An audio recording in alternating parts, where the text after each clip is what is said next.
మా ఛానల్కి స్వాగతం. చూస్తున్న వీక్షకులకు ప్రేక్షకులకు ప్రియ కాళ భైరవ భగవద్బంధులకి స్వాగతం పలుకుతూ మమ్మల్ని ఎంతగానో ఆదరిస్తూ ఉండబడినటువంటి ప్రియ సోదర సోదరీమణులకు, జ్యోతిష్య అభిమానులకు, సనాతన ధర్మ సంరక్షకులకు అందరిపైనను ఆదిత్యుడు అయినటువంటి సూర్య భగవానుడి యొక్క ఆశీస్సులు అందరినీ నిండు నూరేళ్ల ఆయురారోగ్యాల చేత, సత్ప్రవర్తన చేత ఆయుష్ను, ఆరోగ్యాన్ని, మనశ్శాంతిని ప్రసాదించమని కోరుకుందాం.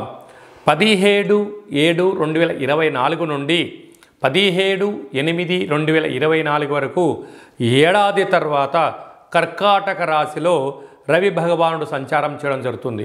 కనుక సంపూర్ణమైన ఆయుర ఆరోగ్యాలను, మనశ్శాంతిని ప్రసాదించాలని వేడుకుందాం.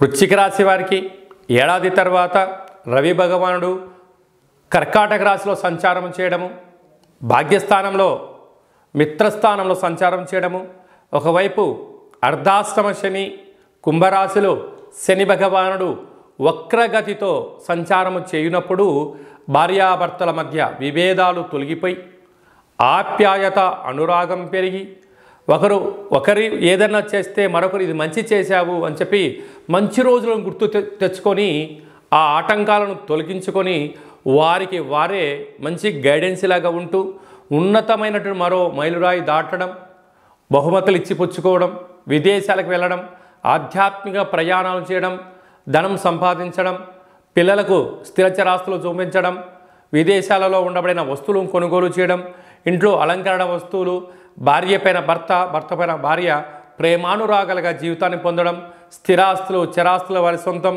నూతనమైన వాహనాలు, బంగారు ఆభరణాలు, ఎలక్ట్రానిక్ గుడ్స్ ఐటమ్స్ కొనుక్కొని ఆనందకరమైన జీవితాన్ని పొందబోతున్నారు.